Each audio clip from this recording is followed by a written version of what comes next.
So as somebody that owns multiple businesses, I've always typically banked with bigger banks.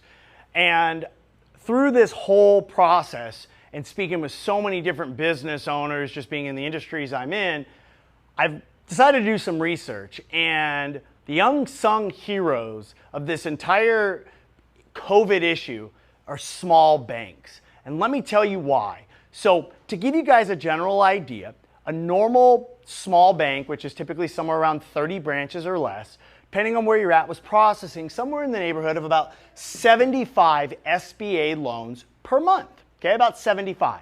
Well, you have the payroll protection program that gets announced, and that payroll protection program that gets announced was designed to help small businesses cover payroll during the time it was shut down. So when it was announced, these small banks, and one in particular that I studied, began getting 1,000 applications a day. 1,000 applications a day when they used to do 75 SBA loans a month. So they quickly realized this is a bigger issue than what we ever thought would happen. So what they start doing is they start pulling people from every single department, the marketing department, they pull the receptionists, they pull anybody and everybody that they can to get all hands on deck to get funds out to their local community to help the people that they took their cars to get serviced at oil, to take it to the butcher, to take it to the businesses that supported their community. They didn't want to let them down. And what was happening is they quickly realized is when they tried to put these PPP applications through the SBA, the system of SBA was never designed to handle this amount of volume.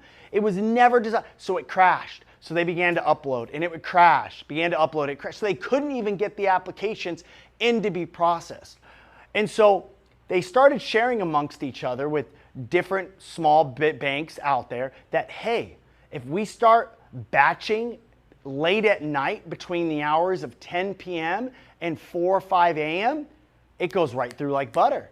So big banks, they weren't figuring this out. Small banks, obviously being more nimble and wanting to support their local communities, decided they were going to start doing this. So they started pushing through applications out at night. And you know what this resulted in? To give you an idea, small banks only make up 1/20th of the entire banking workforce, okay? So small banks compared to, large banks out there, they have 19 out of every 20 employees that are in the banking world work for what they consider a big bank, right? Well, that 1 out of every 20 employees in the banking world processed 1/3 of all the PPP loans that have been funded as of today. 1/3. So 1/20th of the workforce got 1/3 of all the PPP funds to small businesses out there. So if you bank with a big bank, I would strongly suggest looking at your local SBA approved bank in your market and give them a chance because they earned it.